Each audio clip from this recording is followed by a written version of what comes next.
This is West of Everest. I am Lee Benson. He is Grant Benson, and we are just days away from a new season of OU football. And this episode represents a new era of this podcast. And what does that mean? Well, after 8 years, we've decided to add a video element to the show. That's right. You can now watch West of Everest if you so choose. We've got a YouTube channel. Just go to YouTube and type at West of Everest in the YouTube search bar, and you'll find it. And Grant didn't want me to say this, but I'm going to say it anyways because I think it's going to work. If all goes to plan, you should be able to watch this show on Spotify. But if something goes wrong, that's my fault. We'll just say it's my fault. It's not Grant's fault because he's been doing a good job producing the show. All right, what's coming up on the show today? We're not going to dwell too much on the new video element because we know you guys want to hear us talk about OU football. Of course, the depth chart came out, so we're going to react to that. Let's see. We're going to get you also so prepared for Illinois State this Saturday. We're going to get you absolutely prepared for this game. We've got tons of info on the Redbirds.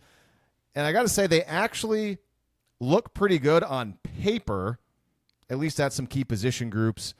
But are these Redbirds just a paper tiger? Well, listen to find out. Yeah, we know it's an FCS school, but you better believe that West of Everest is not going to overlook anybody, especially coming into 2025. So with all of that, we'll say hi to Grant, who's been patiently waiting, as you can see if you're watching this on video. So hello, Grant. Welcome to our West of Everest video debut. Thank you, Lee. I was already here, but I appreciate you welcoming me in. That's very, very nice of you. Video, that's pretty exciting. It's a lot of work. I wasn't really anticipating it being that much work. It's a lot of work. So yeah, I'm glad that everybody can see our bright, shining faces now. So just know that if you yell at us in the comments and whatnot, this is who you're yelling at. Just this guy right here.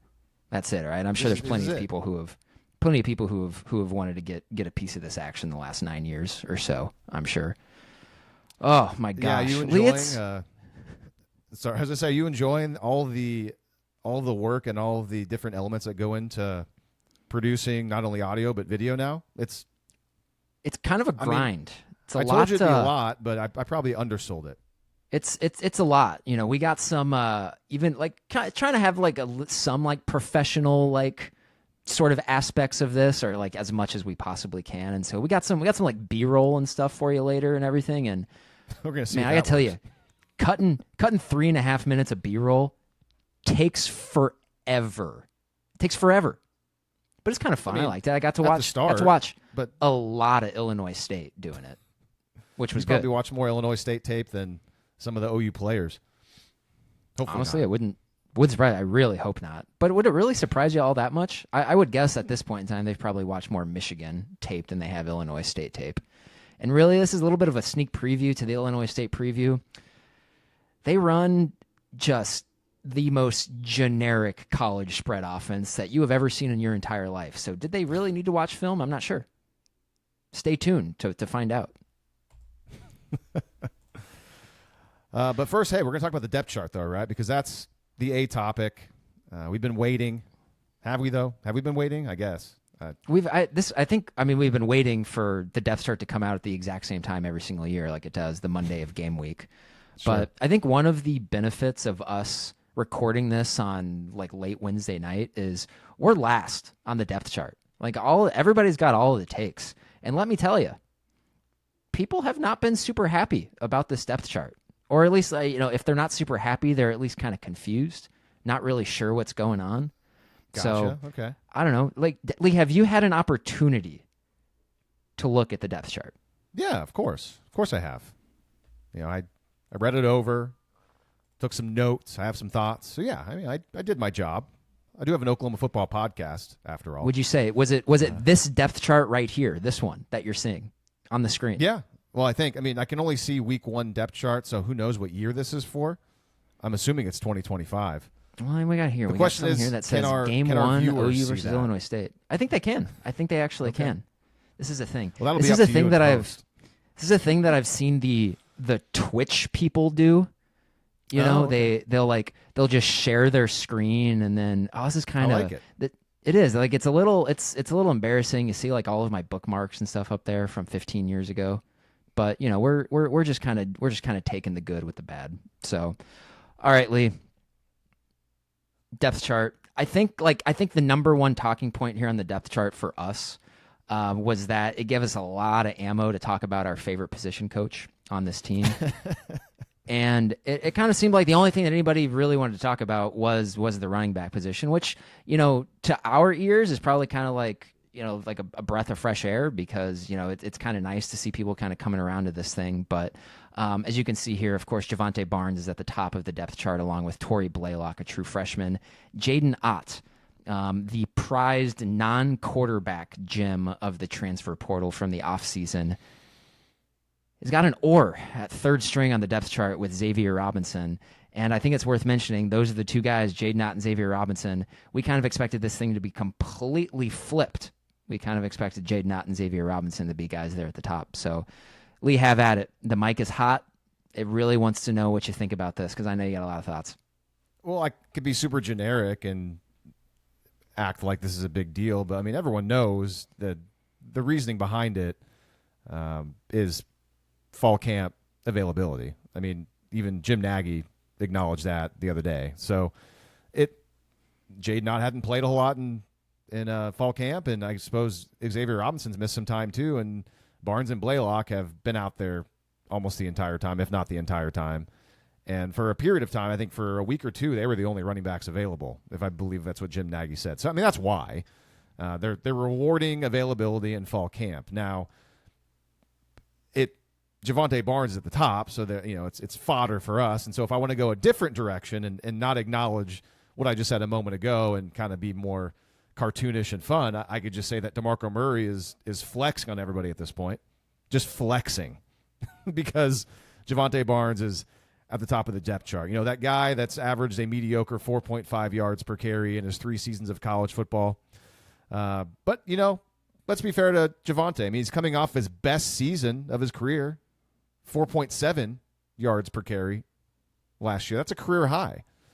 But then again, if now that was me being nice, now I'm not going to be so nice. If you want to dig a little bit deeper into the numbers from last season, you'll recall that Javonte Barnes exploded against Maine late in the year, which was also the last time he played in 2024 because we got hurt.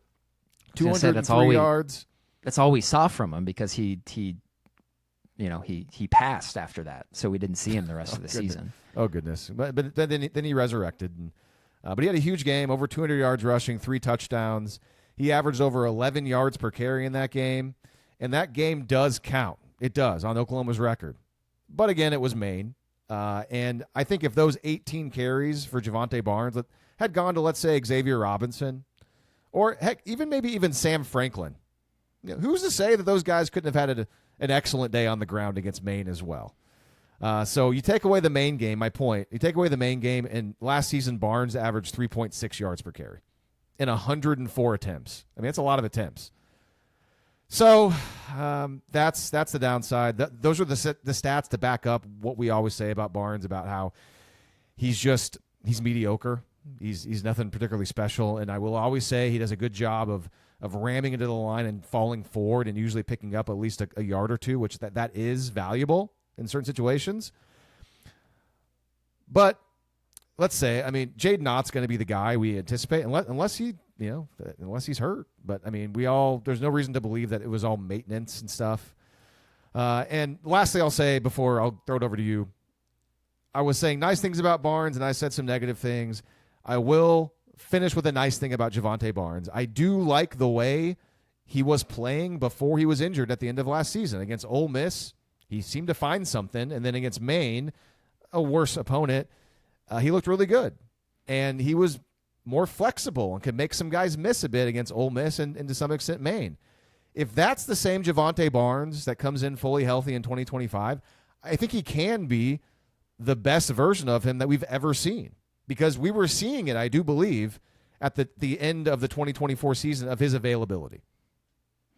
Yeah, I think with Barnes, your big hope with him is probably sort of the cliched, he's in his 4th year of playing college football, everything starts to click, maybe he's fully healthy for the first time. I do kind of have some more big picture thoughts on this, which I'll save sort of when we're wrapping up this segment. But I do think this one thing right here, I think it does confirm that we're still going to see a whole heck of a lot of Javonte Barnes this season. About Barnes and Blaylock being 1-2 up there. Like I agree that it probably has a lot to do with those guys really being the only healthy running backs during the preseason. I think they said that in a lot of coaches' availability, but that there were practices where those were the only two guys. There are some practices where they had to pull DeMarco Murray out to kind of be a body there as well. So I do think putting those two guys at the top just because they were the only ones who proved that they could stay out there for the entirety of fall camp, that does kind of seem like something that would be consistent with this coaching staff, that they would quote unquote reward those guys with the top of the depth chart on that, especially the thing that they're putting out to the public. Do I think that's probably a little bit too cheeky? Yeah. I mean, just put your starters out there. I don't like this whole messaging on depth chart thing. I know it's a thing, but I don't know. To me, that does come off a little bit too cute for half. But I do kind of want to talk about Torrey Blaylock too, because this is a guy who I'm relatively excited about. I think he is. We like to talk about how a lot of the time when you first get on the field in college football, if you have it, like if you're going to be some sort of like stud elite player, you kind of see it almost immediately. And I would say the running back position is the position where it is apparent the earliest of any other position group. And so I do think going into this game against Illinois State, we're probably going to see quite a bit of Torrey Blaylock. And I think we're going to be able to make some sort of determination of, wow, does this kid have the juice or not? And so, I mean, look at this. I mean, 5'11", 203 is a big guy. And I thought he was always sort of known for his track speed and being a little bit more slender, a guy who was a little bit more darty. That size there does not scream like, guy who's gonna struggle taking punishment. And so I'm interested to see him play. And, we've seen a lot of Javonte Barnes. We know what he's all about. But I think it's going to be interesting to see a Torrey Blaylock there. And then also it's interesting to me too. And I know that, they're typically only going to put 4 guys there at running back, but a guy like Taylor Tatum is nowhere to be found. And from what we understand, I don't think he's practiced at all here in the fall. And so he's kind of his status, I think, is just completely up in the air about whether or not he's going to be any sort of I was about to say member of the I think he's going to remain on the football team, but a guy who is an impact player on the team, I think that's very, very much in question right now. Moving on to the we look at the pass catchers. I think hold on at the I got something. Oh, you got more? You got more? Oh, yeah, okay. I got you. You should I wanted to talk about Torrey Blaylock too. When you got more to add, because we're on video now, what you should do is you should start doing start doing that. Is that like the thing from Team America World Police? Like, correct. Okay. Yes. Yeah, because I have some thoughts on Blaylock too, and I'm equally as intrigued by him. I mean, he's a player. I believe you can go back to some of our older episodes. He seems interesting. I mean, he was a pretty highly recruited guy, and with running back, I agree with you. It's a position where you can see it pretty soon. By the way, I will acknowledge you mentioned his height and weight. Great, it's up there. Yeah, we actually see it on the screen. I love that. 5'11", 203. I believe on the Sooners on SI podcast with John Hoover and Ryan Chapman and Carson. I apologize, Carson. I do not have your last name memorized yet. I believe John mentioned that on Blaylock's size that he has put on like 20 or 25 pounds, I think, since high school. Because he was pretty lean and running track. So if that's true, I mean, that's pretty crazy. He was able to gain that much weight. Hopefully it's good weight. If he's still fast, it's good weight. But you listen to the Oklahoma Breakdown podcast with Gabe and Teddy, and it sounds like, and Blaylock's been getting a ton of first-team reps in fall camp, and both of those guys say that he's a complete back, and the most important thing, it sounds like, at least if you're DeMarco Murray, is pass protection. It sounds like, according to those guys, he can pass protect well, and he can catch the ball out of the backfield. And remember last year, and I brought it up, I mean, Gabe, identified Xavier Robinson as a freshman that he liked a lot back in August in fall camp. And then Xavier Robinson ended up playing, and he should have played a lot earlier. last season, in our opinion. So I'm listening to those guys, and when it comes to Blaylock, if they're interested in Torrey Blaylock, then I'm like, okay, well, they were right about Xavier Robinson, or at least Gabe was right about Xavier Robinson last year. All right, I'm listening. I'm listening on Blaylock. Maybe he's a guy that could be also pretty darn good. And if he is, terrific. And if he's somebody that is pretty electric, it could be Ott, it could be Blaylock, and then also Xavier Robinson. That's a pretty good threesome. And I'm sorry, I know I didn't mention Barnes. If Barnes is the guy that we saw at the end of last season, like I alluded to earlier, then yeah, I mean, that could be 4 guys that are pretty good. But the running back room has been so as far as like our expectations. We want to be high, and then it gets tinkered with, and it's a whole mess. So until I see it, I'm not going to get too excited about it. And one last thing, Grant, a running back depth chart fact in the Brent Venables era. Of course, this is going to be going into year 4. Javonte Barnes alone atop the depth chart. And I'm sure you can guess the answer to this question I'm going to ask you. When's the only other season since Venables has been here that the first depth chart that they released featured a lone running back at the top with no oars? The only year? Yeah. I mean, I would have guessed before this year, 2023 Marcus Major. Oh man, I thought you'd know. It was the first year with Eric Gray. It was Eric Gray? Eric Gray was up there. But I thought maybe that was a trick question.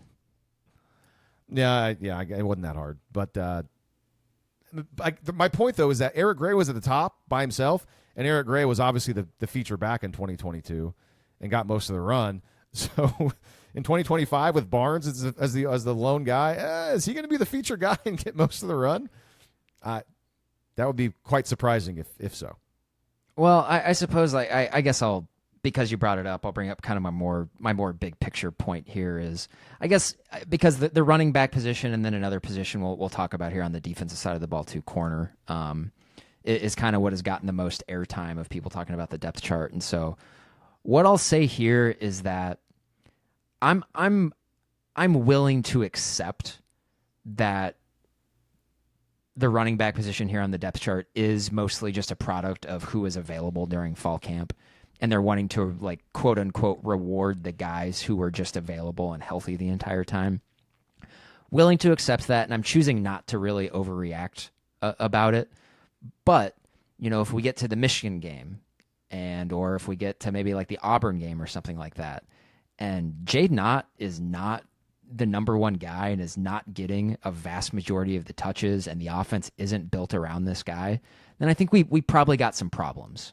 And that to me would speak to probably some either injuries, which would just be really unfortunate and would rhyme a little bit too much from last year for my liking, or that because there's far too much precedent of this, that running back room is just really mismanaged. And I'm hoping that that's not going to be the case this year.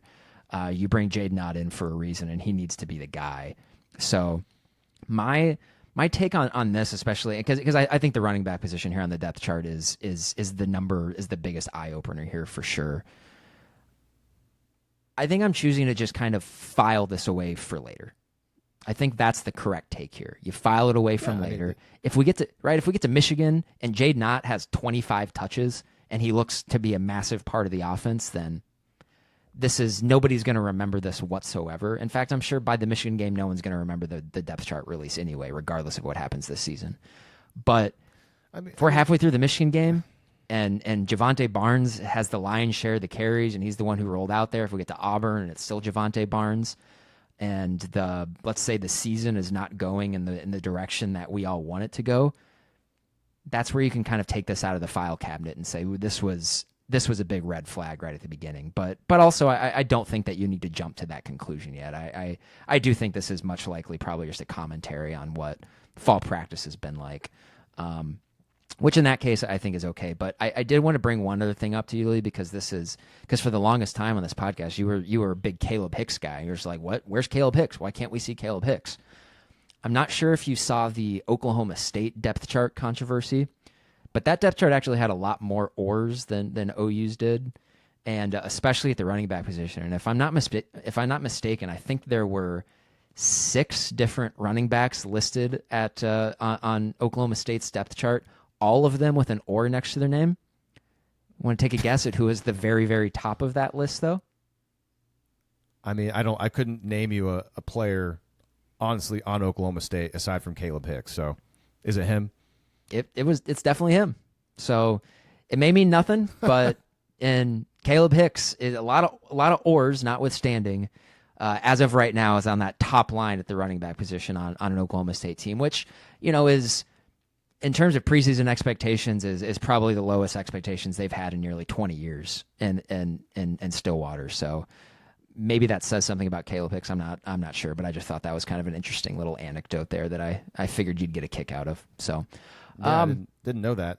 Hold on, I'll put a period on it. We're going to spend all this time on running backs. One of the last things. I had it. Oh, I'm not going to go. I mean, you're mentioning Jaden Knott, and I get it. I mean, they brought Jaden Knott, and everyone expects him to be the number one guy. I'm going to be even more. What I care about is just the best looking guy is getting most of the run. Like, what if it's Torrey Blaylock? What if he's just killing it? What if it's Javonte? Like, if the best looking guy is tearing it up and that it's not Jaden Knott, like, whatever. I don't care. As long as the guy's super effective and it makes sense. When it doesn't make sense and you're just bashing your head into the wall and you're giving more carries to a guy that's not as good as other players, that's when it's a problem. And this is kind of maybe a tease to later. I'm not sure if you even have this in the rundown, but maybe something to throw cold water, or it makes you kind of put one eye up a little bit and squint when it comes to the running back theory of, it's just about availability here on the depth chart, and Ott and Xavier Robinson didn't practice much. Why is Jaden Knott the number one kick returner then? If he's been missing time, that doesn't seem to make a whole lot of sense, and it's not very consistent. We don't have to talk about it now if you want to talk about special teams later, but that's a whole nother thing, too, with having elite-type players on special teams like that. I think it's fair. Yeah. I think that's fair. That's definitely that's been a message board sleuth talking point over the last couple of days for sure. And I'm not the first person to bring that up. I understand that. I want to acknowledge it here on the show. Yeah, and my guess is that if like you really want a real answer for that, I mean, and I'm sure they probably didn't put that much thought into it. Probably, it's probably something like that. But to get back to your main point that you said earlier, yeah, I mean, if the world collapses on itself and Javonte Barnes is ripping off 7 yards a carry this year and he's clearly the best guy, then sure, whatever. I don't care. Just win. I don't care. If Torrey Blaylock is that guy, that's awesome. But I'm operating under the assumption that that's not the case. We've seen Javonte Barnes. He's not just gonna all of a sudden become a great player. Torrey Blaylock, of course, the jury is still out there. I've seen Jaden Knott. Jaden Knott has been more productive, and you pick any 3 games in 2023, and he's probably more productive in those 3 games than Javonte Barnes has been his entire career.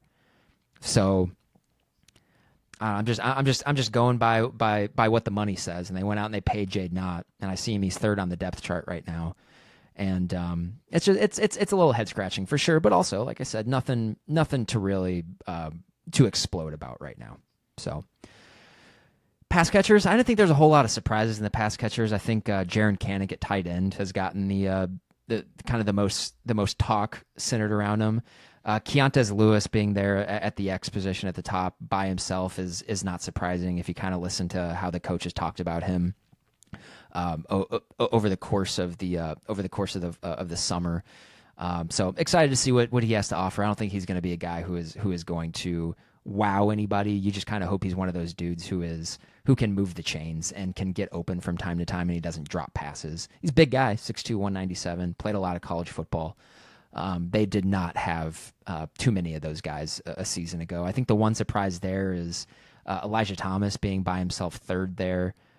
Despite all the good things, despite him being Malik Neighbors, I think I kid. I mean, literally it is Malik Neighbors, literally as good as him. You know, exactly. Yeah. Yes, but I don't know. Jaron Kanak, he's a guy who I have always thought of, like, if he's going to play the tight end role, it's probably going to be more of like that H-back Dimitri Flowers type thing. And Lee, you and I watched a lot of Washington State from a season ago. And their guy at that position last year was Cooper Mathers, who is I think Mathers is probably heavier than Kanak, but kind of look like pretty similar players. I'm sure Kanak's probably a little faster, got a little bit more wiggle, and so I don't Washington State didn't really play with your typical tight end a season ago. It was much more of that Dimitri Flowers H-back position anyway. And I liked Mathers. He was a guy, if he had eligibility left, I think he would have been worth just give him a scholarship offer for 1 year to come to OU and play that position again at OU. But I think if that's what you're going to ask of Jaron Kanik to catch 15 to 20 passes a lot of the times, gadget plays, things that are schemed up for you, and then just sort of be a good athlete, maybe get in guys' ways when you're running your run schemes. I think Jaron Kanik can probably be successful doing that. We're not going to know until we actually see it. But I think the fact that he, in one off season of playing tight end, that it looks like he's won the job over two guys who have been playing the position their entire career is pretty cool. And I hope he has a really good season. Yeah, by the way, Cooper Mathers, according to Washington State's official website, he and Kanik are almost exactly the same build. I mean, Kanik is listed at 6'2", 233. Mathers, 6'2", 230. So about almost the same exact guy, which Ben Arbuckle obviously would know that. Mathers a good player. It's interesting, obviously. He is. Yeah, I mean, he was a good bit player for them. He did his job. And, Kanik along at the top is interesting. Carson Kent as the third guy is kind of puzzling. By the way, I mentioned Carson Field. That's who. That's who's with John and Ryan. So, apologies, Carson, for not getting your last name before. Carson Kent, though, at Oklahoma, third guy to me is puzzling. And here's my interpretation of everything. The three guys there. Kanik, to your point, I agree. He's more of the move guy who may be asked to do a little bit of everything. Huggins, he's gigantic, 6'6", 250. But everything I've seen with him video-wise, everything, it looks like he runs like a 5'8", 40. He's just slow. Yeah, he's lumbering. He's not. And so maybe he's just the big blocking tight end to move guys around. And then Carson Kent's athletic, also big guy. To me, who you can spread out and can use as a big, tall wide receiver at times and catch passes and stuff. So this is a weird position in Ben Arbuckle's offense. You mentioned Cooper Mathers last season. I mean, yes, he did some things, but on the whole, he didn't do that much. Arbuckle did not use the tight end a whole lot at all last season. Mathers and Kanik, yeah, I mean, that's basically your comp. And we called that as we were watching Cooper Mathers and Washington State from last year. Of all that we saw, Grant, how many catches would you guess that Mathers had last season? 17. That's a pretty good guess. He had 13. So I think half of them went for a touchdown. Arbuckle's, I mean, he scored a lot of touchdowns. Yeah, he was very efficient. So I'd say they're all unless bit Arbuckle's plays. offense, unless this offense is very different, I think the ceiling for this tight end room is one of the guys catching something like the ceiling, 15 to 20 passes, and you contribute maybe a play or two here and there. I mean, I don't think it's going to be consistent. I don't think it's going to be game to game. That's just kind of what you should expect from the tight end room based off of what we saw last season.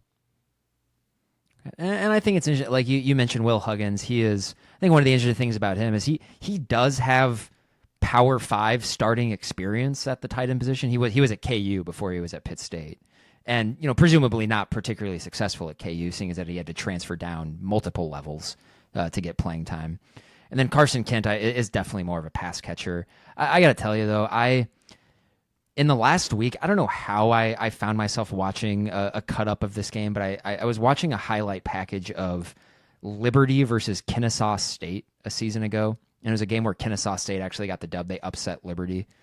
And there was a few plays where Carson Kent was in there, and he was sort of asked to be not the lead blocker, but he was on kind of the inside split zone. He was asked to be the guy who was in the car wreck on the other side of the play, the guy crashing down. And this was against Conference USA Liberty. And I gotta tell you that he looked so uncomfortable doing that, just not physical at all, just completely out of his comfort zone and all of that. And so it makes me wonder how much that limits their ability to put him on the field when you know that when he's out there, he's just going to be a pass catcher. Which is okay sometimes, right? I mean, that's fine sometimes, but I think part of the reason of a tight end is that sometimes you're just not exactly sure what they're going to do. And with Carson Kent, I think when you're out there, you know exactly what OU is going to do if he's out there. So that's we'll see. I'm right there with you. I'm not expecting a whole lot of production out of this position this year. I do think Kanik being a functional sort of H-back is probably the highest ceiling that this group has. And I don't really think tight ends can take good offenses up to great offenses, can take good passing offenses up to great passing offenses. A tight end is not necessary to have a really good offense. It's a luxury item. You'd like to have it, and it'd be nice if Kanik can make some plays, like especially kind of like little dump offs into the flat. If he can, we know Kanik can run, and so. But when the bullets are flying, when the game is live, is he going to be able to do all of this stuff? I have no idea. So, other pass catchers, yeah. I do want to just add in. I mean, it's a real shame that, I mean, Caden Helms is just never going to be a thing. Like, I know, like, he was kind of healthy and then he got banged up again, and he just, I mean, I remember you talking about watching his high school tape, and I saw some of it too, and just his size and athleticism. It's just like, he must be made out of paper mache or something. I mean, you can't. How can you not? He's healthy for 5 minutes for the first time. I think this is his fourth year in college now, because his freshman year, yeah. he was in that inaugural class with Vinny, I think, and I liked him. He was one of my favorite guys in the class, just his pass catching ability. And he's healthy for 5 minutes, and then I think he broke his hand this summer during practice, because I think like a few days later, the people who were able to go out and watch practice saw him out there with a club. So like, he's trying to play through it. Mm-hmm. But I think when you watch, trying to, when you watch a guy like Caden Helms, like, you want him to be a mismatch, going up against linebackers catching passes. Pretty hard to catch passes when you got a club on your hand. So, yeah, I feel bad for the guy, because it takes a lot, especially in this day and age, it takes a lot of gumption to kind of stick around for 4 years, especially when you're young, you're kind of far away from home. It's a totally new era of college football, where it's sort of the expectation that if things don't work out in the first year or two, you kind of hit the trail. And I think that same thing can be said about Jaren Kanik as well. So, I hope we see him at some point in time this year, but obviously I'm not counting on that whatsoever. But other receiver positions, Satania and Burks being the starters there, I don't think is a surprise. I don't think there's much to talk about here. Jermichael Carter and Zion Kearney being behind Deion Burks, I don't know if you had put a gun to my head the day before the depth chart came out, I don't know if I would have been able to get that perfectly. But seeing those two right there, that's kind of expected. That's based off everything we've heard. It kind of sounds like those are, outside of Giovanni Gibson, all of the receivers that we're going to see in a large part this season are on the depth chart right now. Yeah, I'll add a couple of things. I mean, you mentioned Elijah Thomas before. Yeah, I mean, after all, he's got talked up, him being, third, behind Ivan Carry-On, that, who seems to have been forgotten. Like, you don't hear anybody talk about him. That's interesting. And you mentioned Jermichael Carter. I haven't really heard anybody talk about him either. And him being an oar with, ahead of Zion Kearney, and everyone, was wanting to love on Kearney. I thought that was kind of interesting, because, again, I hadn't heard anybody talk about Carter. And then my last note on the receivers is somebody that is not anywhere on the depth chart, and that is Zion Reagans, a guy who played in every game last season. He made 5 starts, but nowhere to be found. But you know what? That could change if everybody gets injured again, like last year. Could change, but also I think I think that's definitely a testament to where they were in the receiver room a year ago. That dude played every game and was up there and wide receivers and total snaps for the entire year. I think I said last year that guy's not an OU level player, and that's not. I mean, he's a great kid and everything, but it's probably a good thing. Probably speaks more to the depth this year and the quality they have in that room, that he's nowhere to be found on there. I think somebody had asked, and it was either Gabe or Teddy, probably it was one of the Sooner Scoop YouTube shows, where somebody had asked about him, and they did confirm that Zion Reagans has been practicing.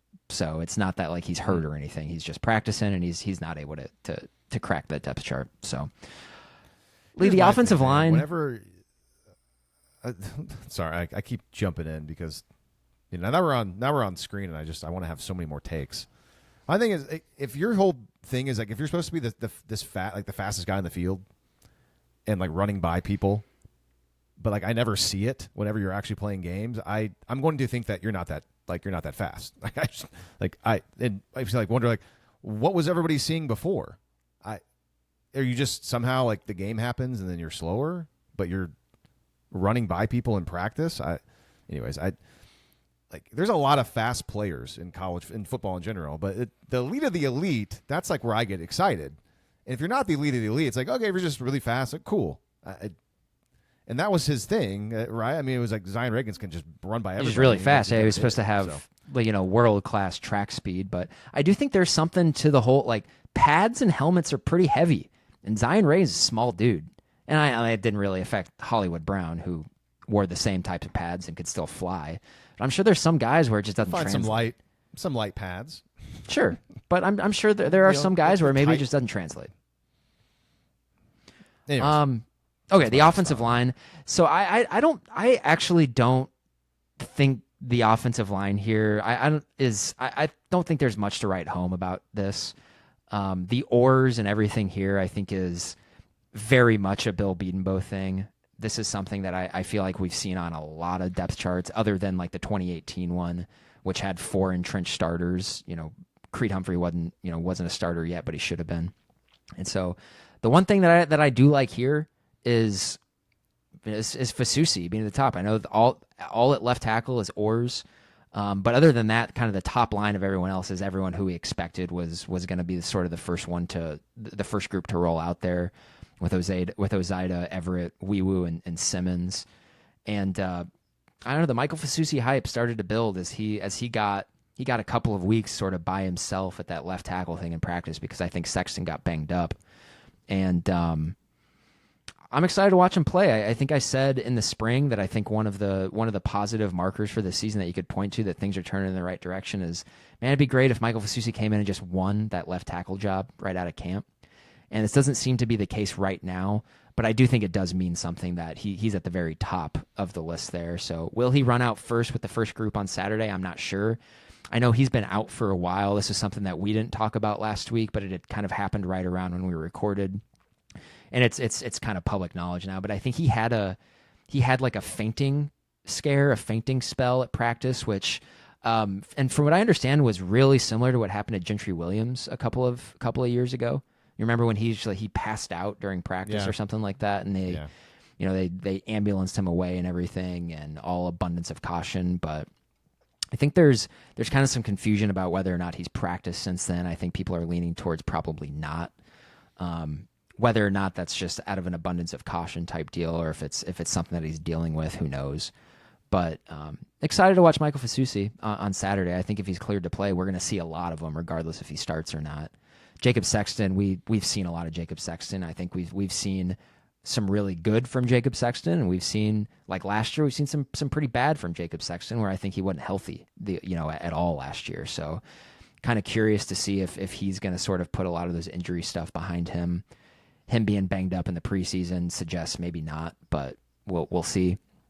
Backlenko, we'll see. I don't know. I think it's probably a good thing that you had a guy who started a bunch of games in the ACC last year at left tackle as your third guy on the list. I think that's a lot better. We come a long way from the Spencer Browns of the world for sure. So I like that. Ozida kind of overtaken Pierre Louis, who is sort of thought of as like the entrenched guy there because he had that spot all to himself in the spring with Ozida being out with his shoulder. If you listen to the practice reports and everything like that, it kind of sounds like Ozida has started to establish himself a lot more, and so I think he's probably going to run out there with the starters. Everett, I think he's the leader of the offensive line at this point in time, and I think you're going to roll with that. Michaela, I haven't really heard a whole lot about Michaela this offseason or anything, but he was a guy and he's a Jim Nagy guy. They got him in the spring portal. He was a guy that Nagy identified it and wanted to go get, and they got him. And so we'll see what he looks like. Weewu, the only guy who doesn't have an or next to his name. I had said a couple of weeks ago, I think it would be a good thing if somebody comes up and took that job from him. I thought he was overmatched last year a lot of the time. And I do think, especially on the offensive line, especially with a guy that size, maybe he took 1 year. He was making that jump from the group of 5 up to the power 4. Maybe it took him a while to kind of get going. I hope this is a sign that the light is starting to click for him, because offensive line is one of those positions that, like, there is precedent. Some guys look overmatched 1 year, and then the next year they kind of the light turns on and they're playing faster and they can use a lot more of their brute strength and brute force. I just hope that that's kind of what it is with Fabecci. And then right tackle spot, I think you got 3 guys who have at this point in time now played quite a bit of college football. And Simmons is the guy they got in the portal, and I'm excited to watch him play. I think he's a guy who's going to be a pretty solid player for him.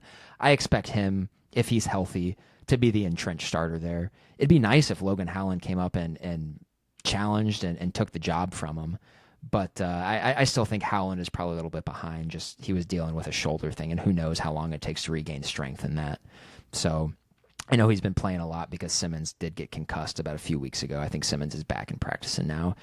And then Jake Taylor, he's been a guy. He's been a warm body for 4 years now.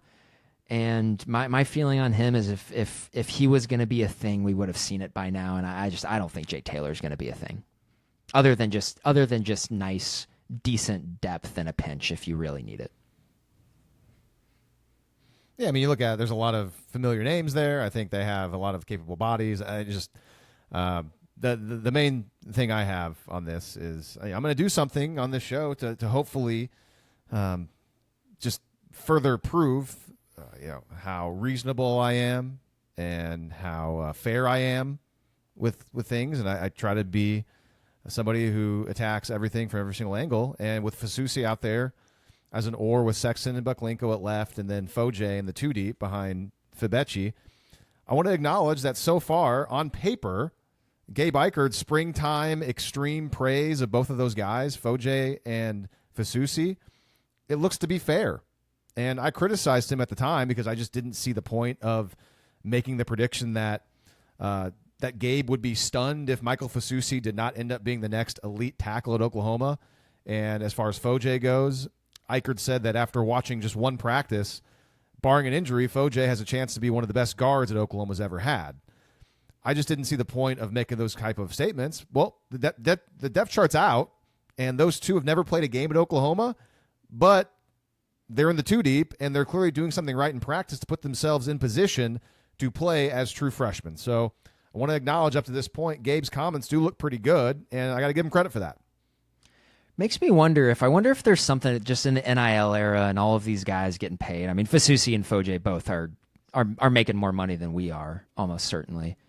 I wonder if there's something like with the logic to it's not even a question. They definitely are. I wonder if there's something like to this about how, because now these guys have a lot of money, and I mean that's professional sports. You're getting paid to play football. Is there something about that for the right person that would make them focus up a lot quicker, being like, hey, I'm getting paid now. This is like, I don't have time to just like kind of like stumble around and figure this thing out. I got to come in and I got to hit this hard. This is my job. And especially, and because I can see that working out just fine for guys, especially guys who are uber talented. I mean, I look at Foje, 6'5", 322. That guy's huge. That's a big dude. How often do you hear it's like, yeah, he's a freshman, he's really talented, but he's got to work on his body. That doesn't seem to be an issue with Fasusi and Foje. And I wonder if that's just, are they just such elite prospects that in any era they would come in and challenge for playtime right away? Or is it this new era of like, they're getting paid the big bucks now and they've attacked this thing with more of like a professional mindset? And if that's the case, great. Because if that's the case, I mean, I think it wouldn't surprise me if both those guys are starting at some point in time this year at the same time. So I think with the offensive line, of course, like you're kind of sitting back and hoping that Bill Bedenbaugh just works his magic. There's only been 1 year where he wasn't able to work the magic, and it was last year, and there was a lot of extenuating circumstances. So I'm much more apt to give a lot of leeway to the offensive line.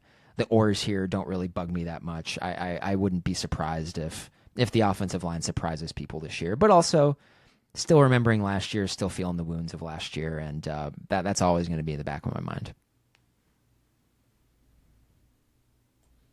Yeah, I have nothing else to add. I'm not. I mean, until proven that things are a mess. Like last year, to me, was an outlier. They had a terrible offense, a coach that was way out of his depth calling the plays. They had some injuries. Now we believe they have a competent offensive coordinator, a much better quarterback, and injuries so far have not been an issue in camp. So I tend to believe that Bill Bedenbaugh and a lot of these guys, and plus there seems to be some pretty good talent too. So I'm really not. Offensive line is not really one of my concerns until proven otherwise on the field right now. Defensive side, I think there were less surprises. Defensive line, I thought it was kind of exactly what you would think it would be. Marvin Jones Jr. and Taylor Wine have the or up there at defensive end. On the opposite side, it's R. Mason Thomas and PJ Adebawore. Danny Okoye is by himself there too.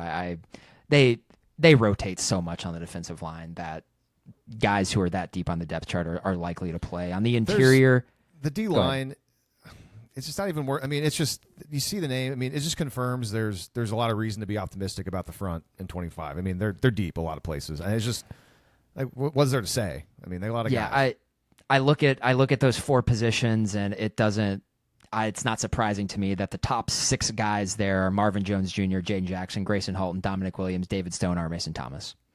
That's what you want. I think those are the guys that we're going to see the most of this year, and especially once we get into SEC play, see those guys almost exclusively.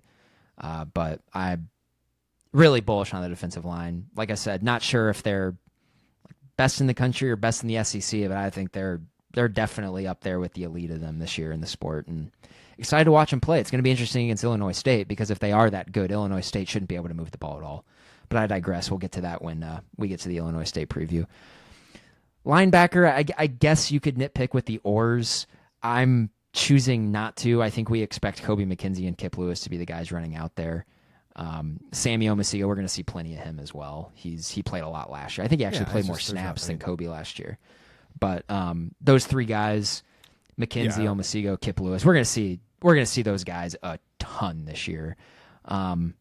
Not a ton of depth at linebacker though. I would say if your fourth linebacker is Owen Heineke, who I think is kind of who is the other kind of slow-footed white walk-on linebacker during the Grinch era that we always heard about, and then whenever he was out there, we were just like, oh God. Or is it still Owen Heineke? Has it been Owen Heineke since 2017? Has he been does he have unlimited eligibility? There was a really highly recruited player from I believe Oklahoma. I can't think, maybe in the Tulsa. Oh, Levi Draper? Ended up not Draper, yeah. I don't know if that's who you're thinking of. And then there was, I had it a second ago. I had a guy in my mind and now I've lost it. But I mean, to me, it's probably Kendall Daniels. They'll probably move him into linebacker and then put somebody else at Cheetah. That's probably what they're going to do. I mean, unless Owen Heineke is actually good, but I mean, I don't know. But I mean, it's possible because there's good defensive coaches, assistant coaches. Whatever. I'm not linebacker. No, the only actually, thing that's weird is that Kip Lewis has an or. There is a precedent for that. I mean, what Clemson won 2 national titles with like 2 different walk-on middle linebackers. And they were both really good. One of them is on OU staff. So, it wouldn't be a total shock like if Heineke comes out and plays pretty good ball for them. I mean, they made him available to the media last week. People were able to talk to him. And I will say, because I'm a big subscriber to athletic head, like a guy who it's like you look at him and you're like, that guy's got an athletic head. Owen Heineke has an athletic head. He looks like an athlete. So I will give him that. You mentioned Kendall Daniels. He is at the top of the Cheetah depth chart. He does have an or with Reggie Powers. This is all pretty consistent, I think, with what we heard this summer. They really like Reggie Powers. They love Kendall Daniels. I think we're going to see a lot of Kendall Daniels. I'm curious what kind of the different packages are going to look like depending on the personnel that the other team has on the field. Are they going to take Kendall Daniels off sometimes? Or I assume we'll see a lot of Kendall Daniels against Michigan just because he's a bigger body playing that position. But it'd be interesting to see like when they play the Ole Misses of the world and the teams that kind of more emulate like that Bryles tree stuff, who they're going to go with there. Do you have any thoughts on Cheetah at all? Yeah, I want to see what Kendall Daniels looks like in this defense. I think he's super athletic. He's super big. I hope he can cover when he needs to. I mean, that's my question. I know he's played some safety, but I don't. I mean, I don't know. But if if he can, I think Daniels could be an incredibly important player for this team. I mean, just with his size and his potential. So I'm just very curious to see what he looks like at that position. At corner, Guillory obviously being there at the top with an or with Jacoby Johnson, I think is notable. I kind of want to put a bookmark in Guillory. We're going to talk about him when we talk about Brent Venables talking to the media earlier this week, because he had some things to say about Guillory. Jacoby Johnson, I think we're going to see a lot of Jacoby Johnson this year. I don't have super high expectations. I think he's now kind of the new Kenai Walker of the secondary, where we're going to see him a lot. He's going to be kind of the swing corner when a guy is banged up, and then you're going to know what you're going to get from him. He's going to get beat pretty consistently by the more high end receivers. He's going to make a play every now and then. He's going to show off his length, his athleticism, maybe in the run game. We'll see. I hope he takes a jump, but I think he's kind of at this point in time a replacement level player at this level. I'm talking about Jacoby Johnson. Yeah, Jacoby J, your boy. Yeah, it's very, very sad to see what's happened with him. I really had a lot of expectations for Jacoby Johnson, and he has been quite underwhelming so far. Hopefully the light comes on. I mean, no Kendall Dolby and no Eli Bowen. I know that's a big story. I mean, they're not in there, and I know maybe we'll talk about that. I mean, by the way, this podcast is going to be 2 hours again. It is, yeah. I mean, just a little, a little foreshadowing until to the Brent Venables part, but he had zero update on Eli Bowen and Kendall Dolby. So don't like that. Don't love that. Don't love that Eli Bowen hasn't done anything since last season, basically. So I think the jury's certainly out there. So anyway, Cortland Guillory up there is great, and Lee, I think you're right. We're at 50 minutes right now. We gotta move this thing on. Although Gentry Williams starting and being alone out there, I think is notable. Does that mean is Gentry Williams back, Lee? Are you like gonna say that he's back? No, I'm not. I hope he is, but I'm not gonna make that claim. But it is very good to see him at the top of the depth chart all by himself. And we have not heard any sort of injury news this fall camp. At this time last year, he had been banged up. So fingers crossed for Gentry Williams. Hopefully he can stay healthy. My last thought on the depth chart, Boganowski and RSJ being oars at free safety is a bit disconcerting. Y'all know how I feel about Michael Boganowski. Maybe the lights come on for him. I just don't know if he can cover anybody. And free safety, you got to cover. Your job at free safety is not to come down and be a linebacker and hit people for the most part. It's cover. Be the last guy back there. Don't let people behind you. And I don't know if he can do that. We'll see. We'll see. It kind of sounds like people are speculating that that's another sort of meta commentary on the availability and at the end of camp. And so I think RSJ's been a little banged up, but I think on the Sooner Scoop YouTube show, they said that they both expected him to start on Saturday. So we'll see. I don't know. Lee, Ben Arbuckle and Brent Venables spoke to the media on Monday, and we're going to kind of blaze through this really quickly. I think there's just a couple of things that I want to highlight there, especially with one thing with Arbuckle that I thought was interesting that he said. He mentioned somebody asked about running back rotations with him. And one of the things one of the things that he said that really perked me up, he made a comment of, if a guy is really hot, I'm not going to take him out of the game type deal. And, he caveated that with all of the, it depends on what our game plan is, like who is out there, like, who are we playing? What are we trying to do here? But like, if a guy is hot, he's going to play. And so I wish there was a follow-up question to that. I wish they would have asked him. I was like, so are you in charge of the rotations then? Or are you at the very least, do you have final say? Can you overrule somebody? Because if we, as I speculate, as we speculate on this podcast, I don't think there was that quality control when Jeff Lebby was here. I think it was just DeMarco Murray rolling with that, and that's speculation on my part. I want to preface it by saying that.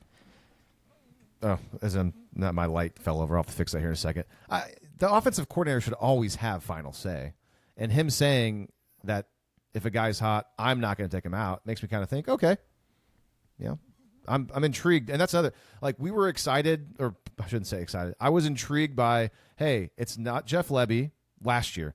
It's not Jeff Lebby, it's Seth Luttrell. Let's see, maybe the running back thing won't be an issue. And then, well, it was an issue again. So, hey, Ben Arbuckle, hey, maybe it won't be an issue. Talk while I fix my light. I was going to say, yeah, maybe it won't be. It's like one of those things that we're just going to file away. This is why I like to say it's like we'll see what the rotations look like against Michigan, like a real-life team with NFL players on the defensive side of the ball. If they're still jerking around with the running back rotations, I'm not saying fully panic, but you can start to kind of be like, that's interesting. There's a new offensive coordinator and the running back rotations. Panicking. You can, yes, think about it, but don't do it quite yet. So, other than that, I thought it was pretty boilerplate stuff from Ben Arbuckle. He's pretty comfortable in front of the media. The one thing that I kind of thought was interesting is that I don't remember any other coordinators being available to the media at this time last year. Maybe this is just like a week one thing, and we haven't really had an opportunity to hear a lot from Arbuckle, so they just kind of threw us a bone. But other than that, somebody, I thought, and I apologize for not remembering. Somebody tweeted it was the first time a coordinator was available. I think midweek since maybe like Lebby in 23 mid year or something like that. So they never made Seth Luttrell available midweek last year. I wonder why. I guess for that matter. Help me out. Who's the defensive coordinator that's already gone? Zach Alley left. Thank you. Yeah, I can't, and I apologize for not remembering who tweeted that, but I remember reading that. Brent Venables spoke right after Ben Arbuckle, and Vinny kept it a pretty tight 42 minutes, Lee. So about one episode of CSI or whatever, or like your any like network 1 hour show. So that's pretty good. And I didn't think he really rambled that much at all. I did want to, because I teed it up. He talked about Cortland Guillory and was just talking about how he's there's a theme with the coaches describing a lot of young guys as like attacking things like a professional, where he just kind of shows up every single day and does the things like the small things that you have to do to be successful. So one of the things that I really liked that he said about Cortland Guillory is how much he attacks like the film room, and he's really leaned on Eli Bowen a lot to learn how to be engaged in the film room and then also transfer what you see on film in those team meetings with everybody else and then do it on the field at the same time. He says that he's kind of had a unique knack for that as a true freshman. And then he sandwiched everything, or he put a bow on everything by saying that Cortland Guillory, and he was speaking to the media when he said this, he said, Cortland Guillory is what you guys would call a dog. And all I can say is, I hope so. He's a guy who, like I said when I was watching like the spring videos, his body type really jumped out at me. I was like, I perked up. I was like, who's that? Who is that guy? And it was Cortland Guillory, and he's big, he's long, sounds like he can run. I hope he can cover, because if he can cover, maybe OU's got something. And that's all I can say. You never know. It's like I do think they've had a string of bad fortune at that position. A Trey Brown and a decent senior year from Parnell Motley notwithstanding. But what are the chances they just went out there and they just found themselves a dog? And he's just ready to go, and he's really good. I think that's kind of what you're hoping. He might be. I hope he is. He's got, speaking of athletic head, oh yeah, with Guillory. Okay. Yeah, I mean, I was listening to Gabe and Teddy talk about Cortland Guillory, and I mean, maybe he is great, because Gabe asked Teddy Lehman on the show if it's fair to say that Guillory is the best pure cover corner on the roster. Like, guy hasn't played a college football game yet. Oh, dear. And they're seeing that out there. Gentry Williams is a pretty good cover corner when he's healthy. Pretty good. So if Cortland Guillory is looking like Gentry and they're both healthy, like, yeah, I mean, that sounds good. Sounds good. Is it true? And I thought Teddy actually made a pretty good point when they were talking about this. He said, hey, it's easier to go up there and cover and play aggressive and everything like that as a cornerback in practice before, you're in the game and you get beat for a long touchdown in front of 80,000 people. And like, once that happens, how are you going to react? You going to play a little bit more passive because you got beat? Like, that's a great point. I mean, you can't replicate that. Like the embarrassment of, you're super aggressive, and then, oh crap, this actually happens in real game time, and like that could scar somebody for a long time. So I thought you got to go out there. Got to go out there for a new series, and you're thinking about it, And when you're thinking about that, you're not thinking about the play in front of you. And so that is a very good point, which that's a point that can probably really only be made by somebody who has been out there when the Bullets are live and has actually experienced it, like my guy Teddy Lehman has been.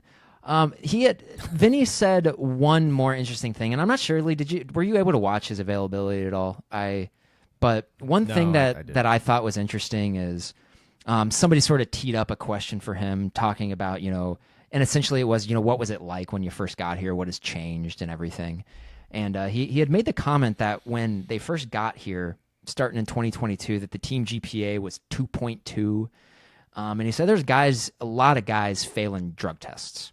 And, presumably that's not for like steroids and stuff like that. Presumably that's weed, I would guess.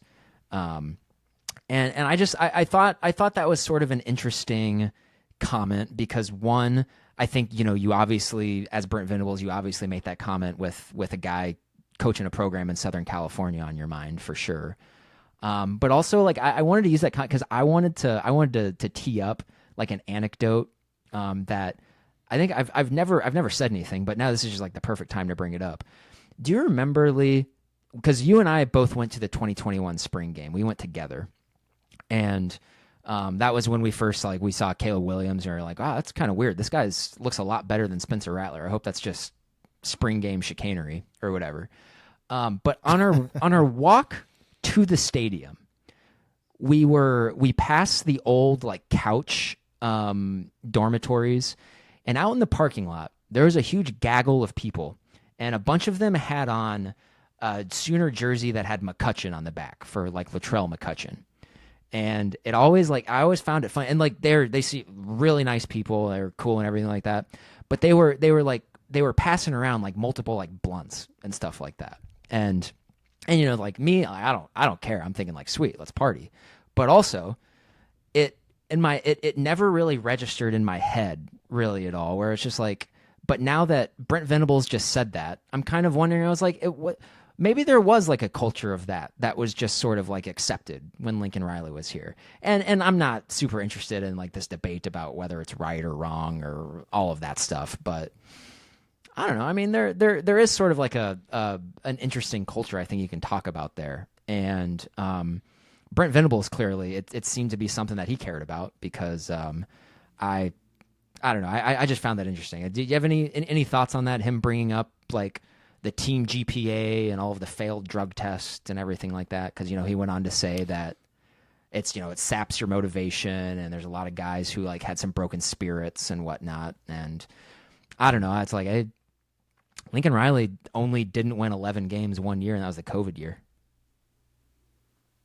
Yeah, my first thought is, well, I mean, two pretty key players missed a lot of time because of alleged, I don't know if it was confirmed, it was drugs with Ramondre and Ronnie Perkins. And okay, I know that everyone was it's ridiculous, and the NCAA and all what if it was actually pretty egregious and there was a lot of problems, and there should have been a lot more punishments, but they were able to skate if that's true. And it was that's why these guys got suspended, because it was really bad, or I don't know. That's just speculation. That's my first thought. Yeah, I mean that's because what a weird thing. I mean, I guess I'm sure it happens, but I mean, Oklahoma's a prominent school, and I mean, can you remember the last time prominent players, and maybe it's happened, we just don't pay attention to other teams as closely, but the big time Ohio State's, Michigan's, I mean, at any SEC school, we're man, some key guys are missing time because of potentially weed.